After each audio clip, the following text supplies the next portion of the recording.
Welcome back to another week. This week I am back home, back in my shop, and back to furniture. As soon as I got home, I went on the hunt for something to refinish, something to refresh, and came across this absolutely adorable little hutch cabinet at one of my local thrift stores.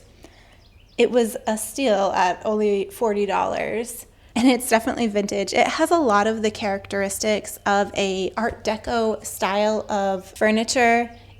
These different tiered levels, the rounded corners, even this oval cutout in the glass, all just screams Art Deco to me.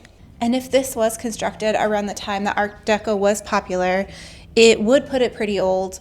The finish is definitely coming loose, chipping away. I always cringe a little bit when thrift stores use tape with an adhesive to keep the cabinet doors closed, because even if any type of tape like painter's tape, anything like that sits on the surface for a extended period of time, I find that it does tend to mar and remove some of that finish, which it did do in this situation. Of course, my plan was to refinish this piece anyway, so it's not a big deal. It's just something to keep an eye out for if you are going in shopping and you're wanting to keep the piece in the original condition. If you see tape on it, just be wary that it might actually remove some of that finish if it's been on there for any period of time.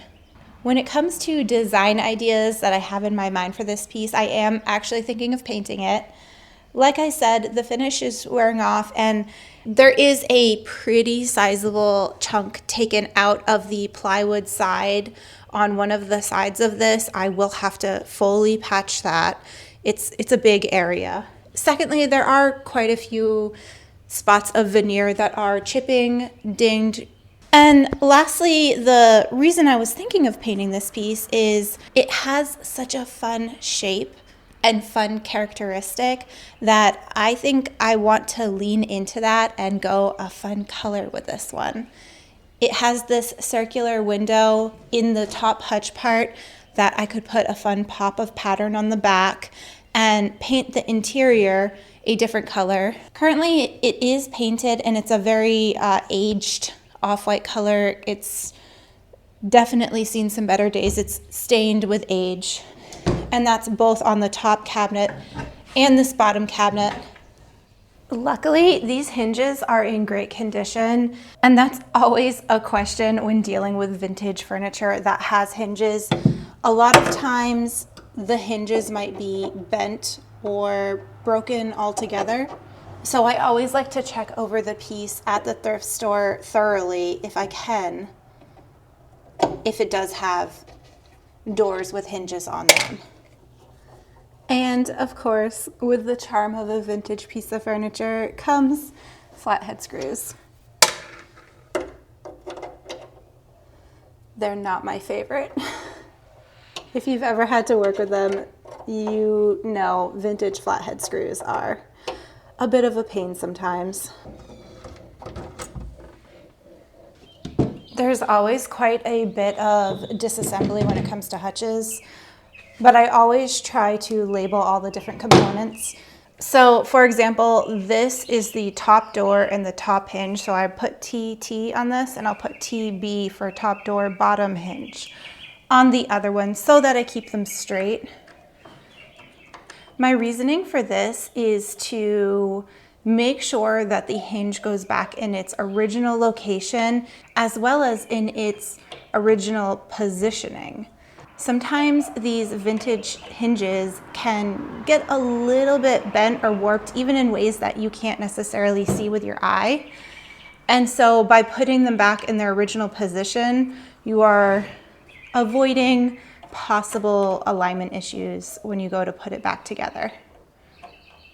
That is assuming that it fit back together nicely before you started disassembling.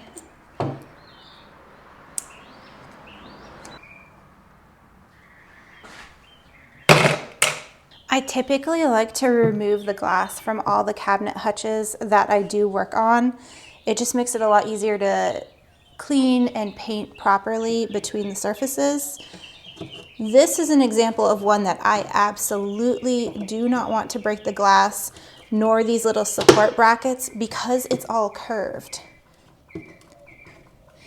It's a very specific fit for all of these, so I'm gonna, as gently as possible, pry out these little nails that are holding everything in place.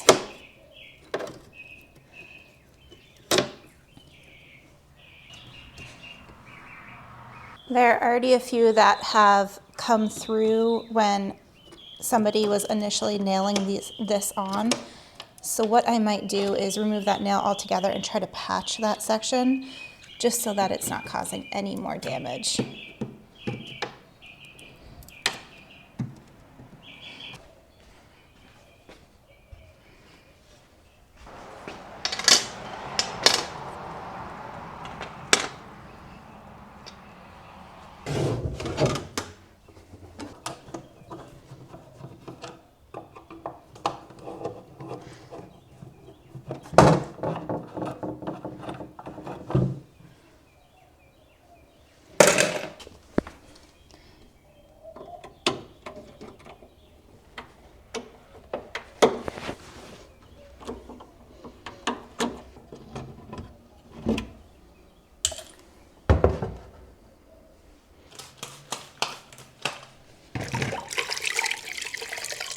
I want to give everything a very, very thorough cleaning, degrease everything, get rid of any polishes, silicones, any waxes that might be on the surface of this piece. I will be cleaning it inside and out.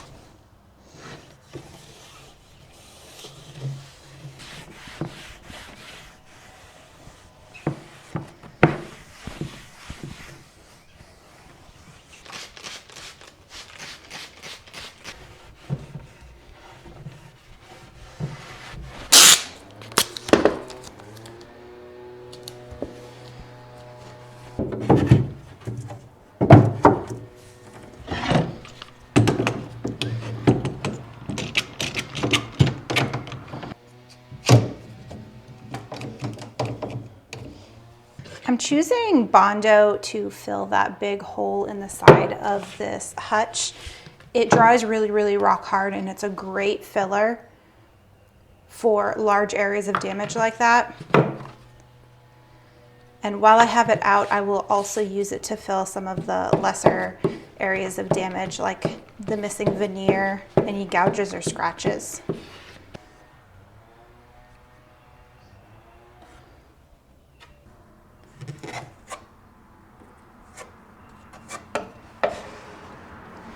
I fully expect this patch to take several rounds of Bondo. I'm just gonna try to fill the void with this first round, and the next couple rounds I can try to actually build up a smoother coat.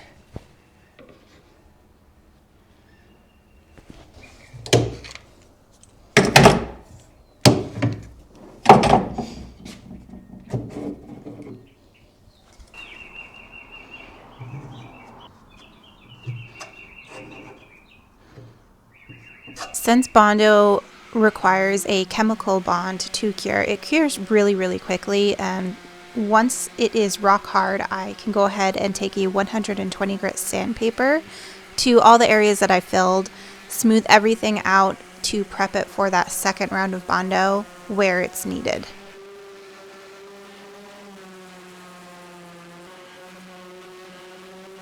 While I have my sandpaper out, I might as well go over the rest of the piece and take up any loose finish and give the surface a little bit of texture or tooth in order for my primer and paint to stick thoroughly. The majority of the finish that was on this piece was flaking away so easily that I ended up removing the majority of it just so that it did not give me any sort of issues later on down the road underneath my paint and primer.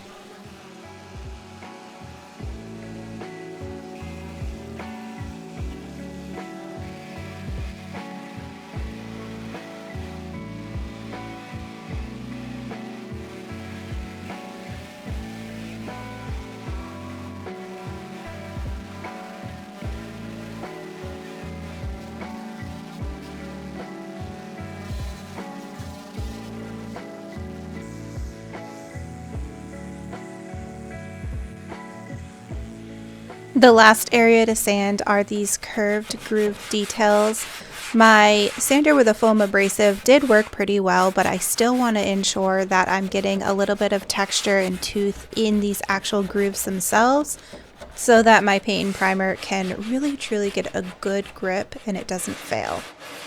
All this sanding has kicked up a ton of dust. So what I'm gonna do is I'm gonna take a bucket of clean water and a microfiber towel and wipe everything down really thoroughly to try to get up all that dust residue.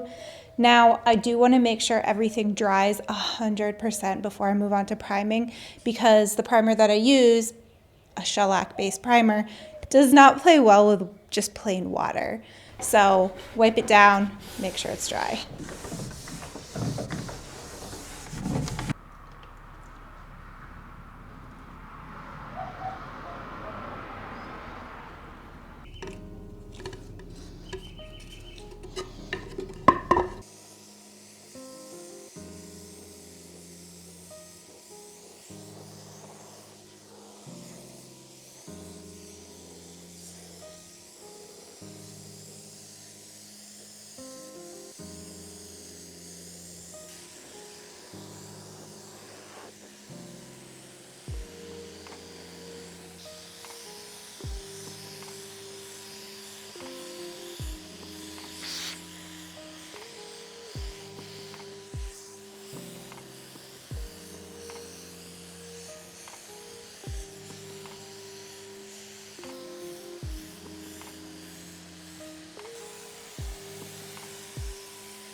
It's pretty common after getting that first coat of white primer on to see some imperfections.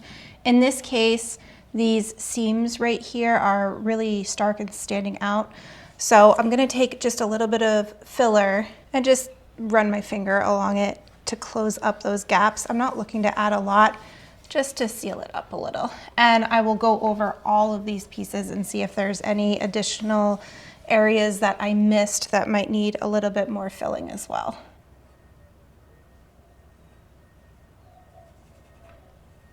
I'm going to use a combination of my detail sander with a very high grit sandpaper and a sanding sponge to go over this entire piece. I'm looking to knock down any rough texture that might have been left behind by the sanding and the wood grain popping from being wiped down with water. And then lastly, of course, to sand away the excess filler that I don't need.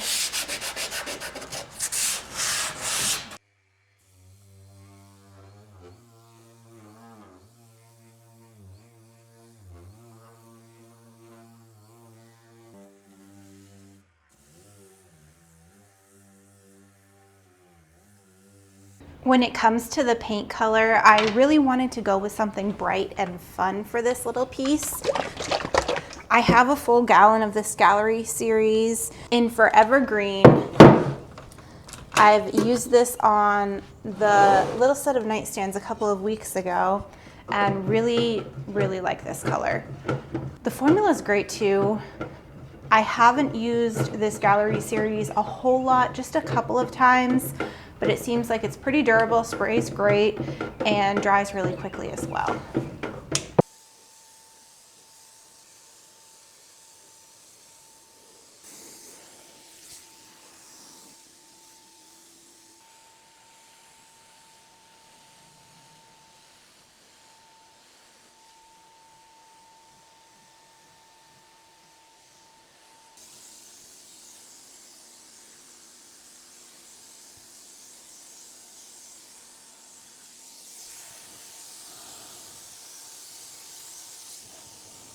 With that first coat completely dry, I'm going to rub down the entire piece with a very high grit sandpaper just to knock down any dust bunnies that might have landed in the paint and make sure that I have the smoothest result possible. I've already gotten 2 coats on all the doors, so I will also flip those and begin my 2 coats on the front side of everything.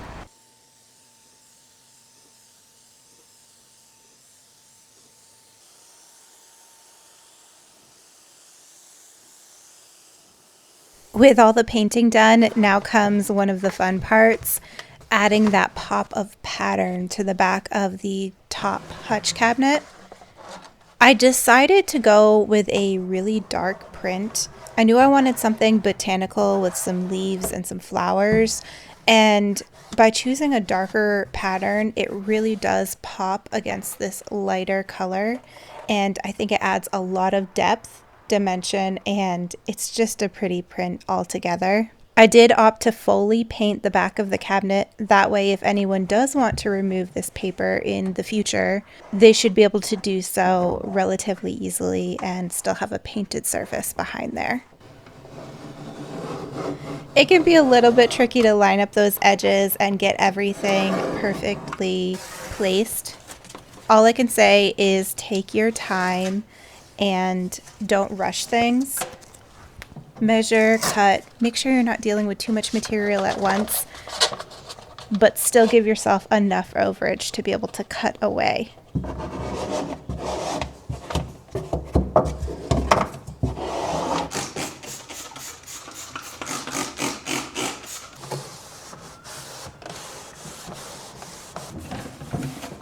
While looking over the bottom of this drawer box, I did see that somebody kind of cobbled together this track. Obviously, it had broken at some point and somebody tried to attach this other piece. It just wasn't being held on very well. I went ahead and removed what was left of the original track, and I will just recreate it with a piece of solid wood so that it's much more structurally sound, sturdy, and won't fall apart again.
And with the final pieces of this cabinet getting put back together, reassembled, it's all done.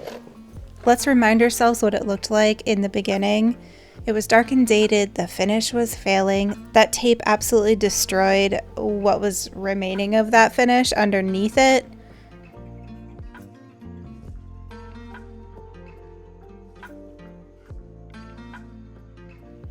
The dated and dingy painted interiors, all of this needed some refreshing, some upgrading, some repairs, but it was definitely worth it and had good bones.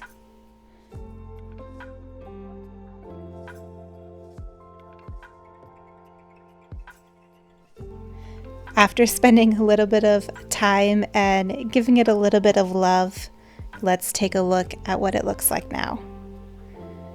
What a fun piece of furniture. I think that this is so full of character and whimsy. I love, love, love the curved details and tiered sections that are so common in Art Deco. That patch job smoothed out seamlessly. You'd never be able to tell it was there. The pretty light blue green paint against that really dark wallpaper is such a fun thing to look at. I could really see this in a bathroom, a kitchen, a dining room. It's just a wonderful solution for additional storage while being a pretty package. Let me know what you think, comment down below, and feel free to like and subscribe. Thank you so much for watching.